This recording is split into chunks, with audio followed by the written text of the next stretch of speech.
शांति। आज 5 मार्च 2022 की बाबा की साकार मुरली है।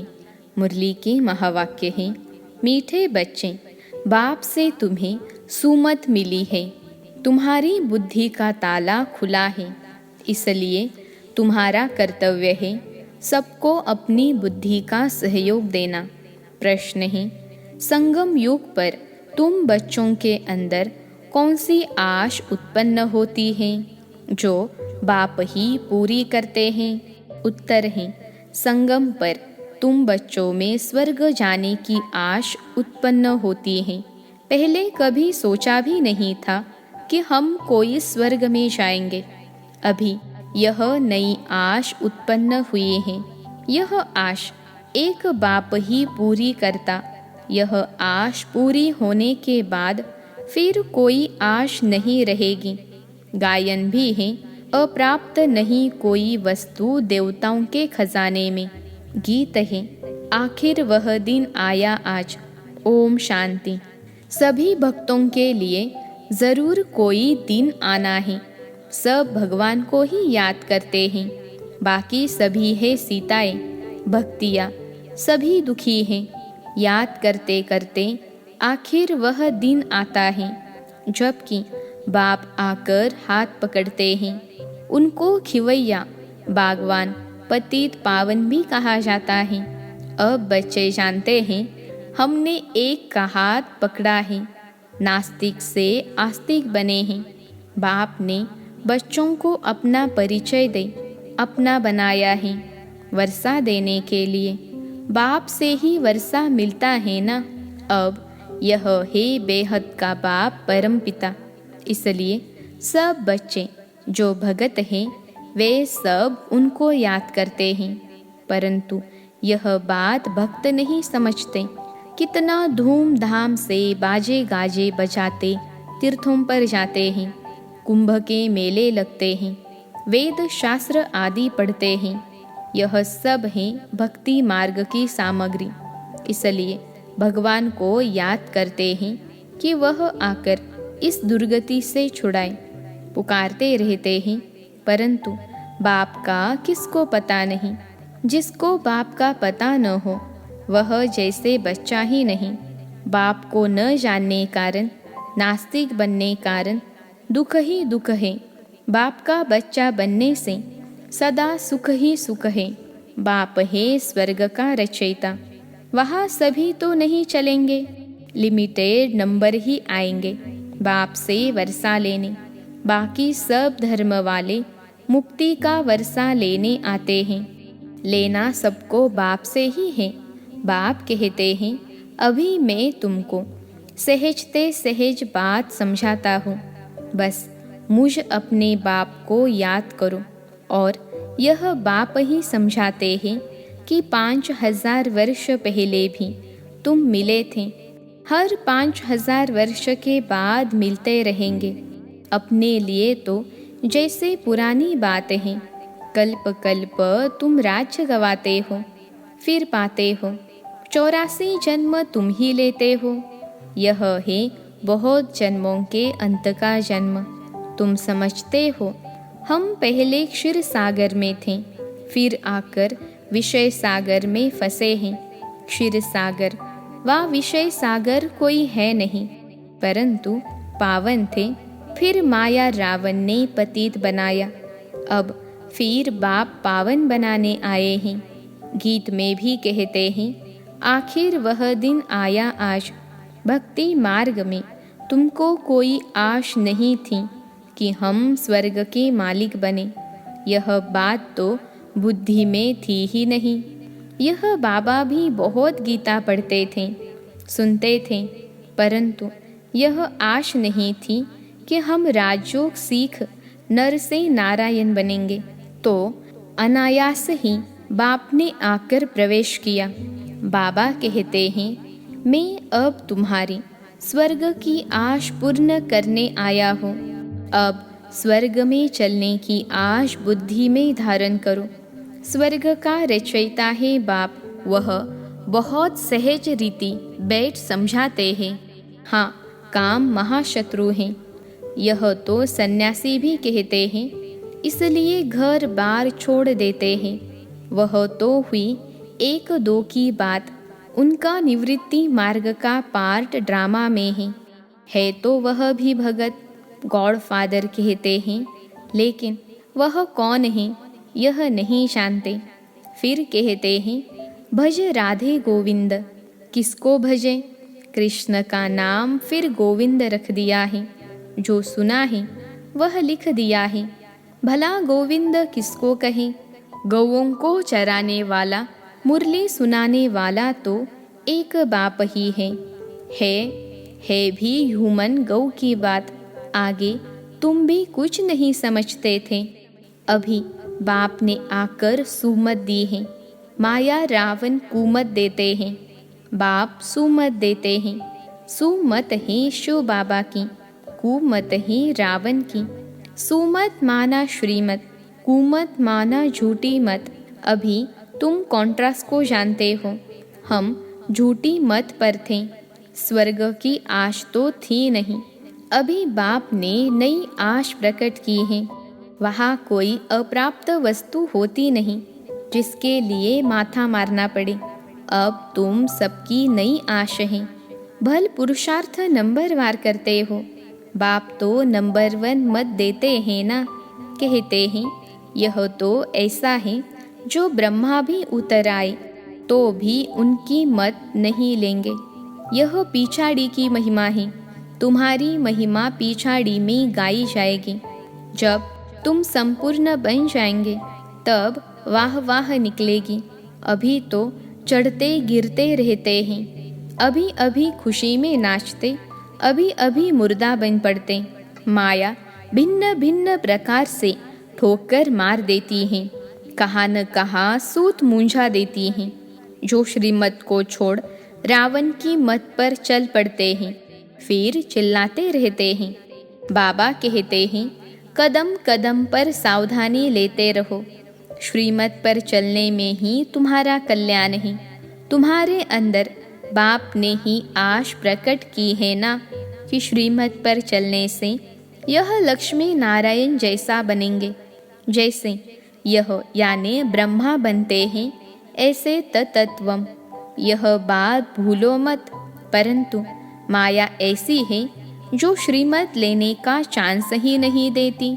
कहाँ न कहाँ उल्टा काम करा देती है।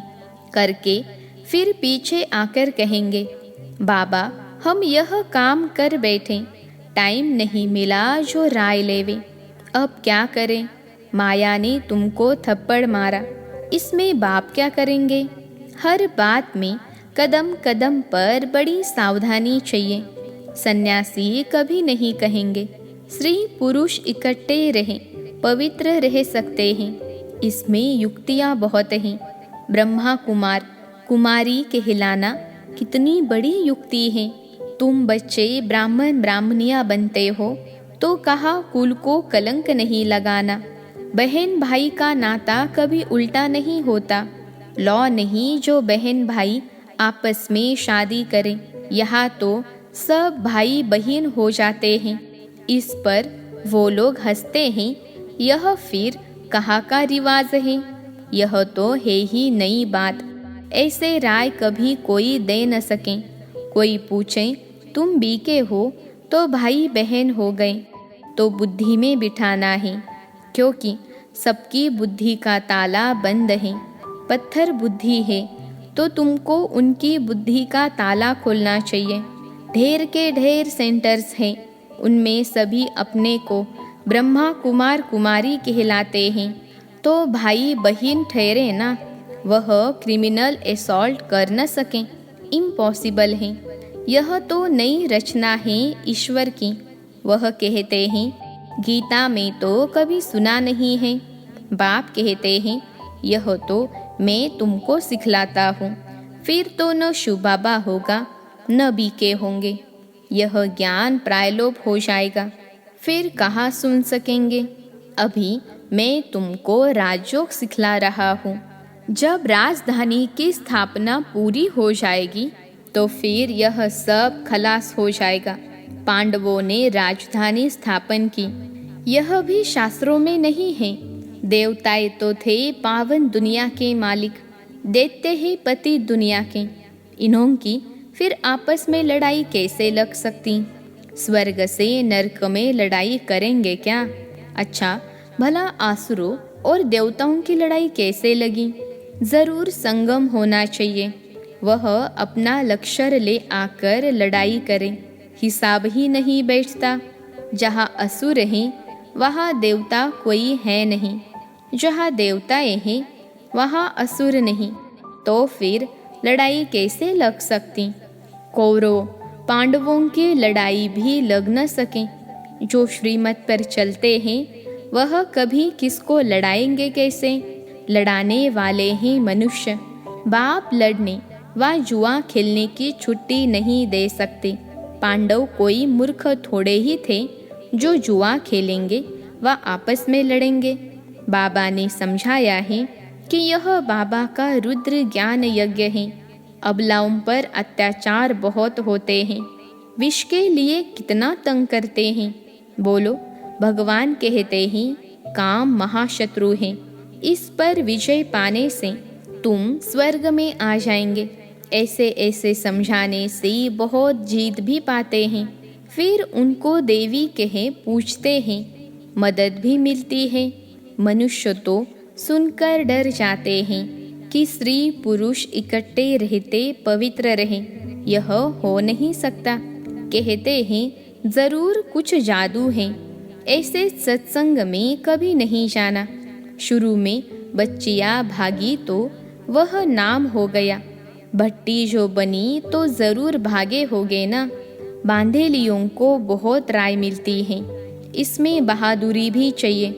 गरीब तो समझेंगे कोई हर्जा नहीं। इसके कारण हम स्वर्ग की राजाई क्यों गवाए? यह घर से निकाल देंगे। अच्छा हम जाकर बर्तन मांजेंगी, झाड़ू लगाएंगी। बड़े घर वाले तो ऐसे छोड़ न सकें। शुरू में तो बच्चियों का पाठ था, गरीबों के लिए बहुत सहज है। बाबा कहते हैं बाबा के पास आएंगे तो पहले झाड़ू आदि लगाना सब करना पड़ेगा। माया के तूफान भी जोर से आएंगे, बच्चे याद पड़ेंगे, इसलिए खबरदारी चाहिए। पहले नष्ट मोहा बनो, तब है बात शिव बाबा को मत देनी पड़ती है। ज्ञान मिला है, कपड़ा कैसा भी पहनो, हर्जा नहीं है। बाप तुम्हें नैनों पर बिठाकर स्वर्ग में ले चलते हैं।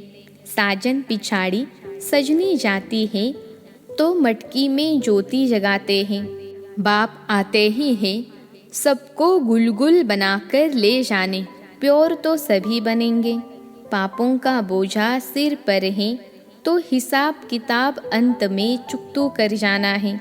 इसके लिए तुम याद में रहने की इतनी मेहनत करते हो। जो नहीं करते वह ऐसे ही थोड़े ही मुक्ति में जाएंगे। कयामत के समय खूब सजा खाकर फिर मुक्ति धाम में चले जाएंगे। आत्मा का तो स्वधर्म है साइलेंस। हम अशरीरी हो बैठते हैं, इन कर्मेंद्रियों से काम नहीं लेते हैं, चुप हो बैठ जाते हैं। परंतु कब तक? आखिर कर्म तो करना है ना। साधु संत आदि कोई को भी यह पता नहीं है कि आत्मा का स्वधर्म ही साइलेंस है। सन्यासी लोग शांति को ढूंढने जाते हैं। बाबा कहते हैं शांति तो तुम्हारे गले का हार है। फिर हम जंगल में क्यों जाएं? हम कर्मयोगी हैं। बाबा कहते हैं मुझे याद करो तो विकर्म विनाश होंगे। फिर स्वर्ग को याद करो। 63 जन्म भक्ति की घमासान ने हैरान कर दिया। अभी तुमको सब हंगामों से छुड़ा दिया है। बाबा के डायरेक्शन मिलते हैं कि अब अशरीरी बनो, क्योंकि तुमको मेरे पास आना है। फिर तुमको स्वर्ग में भेज दूंगा। इसमें हंगामे की कोई बात ही नहीं।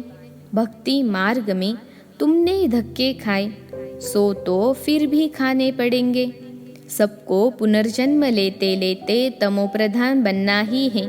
अच्छा मीठे मीठे सिखलते बच्चों प्रति माता पिता बाप दादा का याद प्यार और गुड मॉर्निंग। रूहानी बाप की रूहानी बच्चों को नमस्ते। हम रूहानी बच्चों की रूहानी माता पिता बाप दादा को याद प्यार, गुड मॉर्निंग और नमस्ते बाबा नमस्ते। धारणा के लिए मुख्य सार। पहली पॉइंट है, कदम कदम पर बड़ी सावधानी से चलना है। श्रीमत पर मूंझना नहीं है। कभी कुल को कलंक नहीं लगाना है। दूसरी पॉइंट है, बाप के पास जाने के लिए पुराने सब हिसाब किताब चुकतू करने हैं और शरीरी बनने का पूरा अभ्यास करना है। आज का वरदान है, बाप की समीपता के अनुभव द्वारा स्वप्न में भी विजयी बनने वाले समान साथी भव। बाप की समीपता के अनुभव द्वारा स्वप्न में भी विजयी बनने वाले समान साथी भव। विश्लेषण है, भक्ति मार्ग में समीप रहने के लिए सत्संग का महत्व बताते हैं। संग अर्थात समीप वही रह सकता है जो समान है। जो संकल्प में भी सदा साथ रहते हैं वह इतने विजयी होते हैं जो संकल्प में तो क्या, लेकिन स्वप्न मात्र भी माया वार नहीं कर सकती। सदा मायाजित अर्थात सदा बाप के समीप संग में रहने वाले कोई भी ताकत नहीं जो बाप के संग से अलग कर सके। आज का स्लोगन है, सदा निर्विघ्न रहना और सर्व को निर्विघ्न बनाना, यही यथार्थ सेवा है। सदा निर्विघ्न रहना और सर्व को निर्विघ्न बनाना, यही यथार्थ सेवा है। अनमोल ज्ञान रत्न दादियों की पुरानी डायरी से। अपने निश्चय में स्थित हो। अपनी कल्प पहले वाली नूंद को बनाना है। ऐसे नहीं कि नूंद अनुसार निश्चय करना है। कई समझते हैं कि यह ज्ञान तो मेरे भाग्य में ही नहीं है, ऐसा नूंद हुआ है। लेकिन नहीं, यह निश्चय अवश्य रखना है कि मेरे भाग्य में नूंद है। पुरुषार्थ करके अपनी प्रारब्ध बनानी है, क्योंकि विराट फिल्म अनुसार बनी हुई तो है, लेकिन पुरुषार्थ से इस बनी को बनाना है। बनी सिद्ध की तब होगी जब बनी को मालिक बनावे। बनी हुई को आगे से ही समझ खड़ा नहीं हो जाना चाहिए, लेकिन पुरुषार्थ से जो प्रारब्ध सिद्ध होती है उनको ही प्रारब्ध समझना चाहिए। यही ज्ञान है। बाकी नूंद समझ पुरुषार्थहीन हो जाना, यह अज्ञान है। अच्छा, ओम शांति।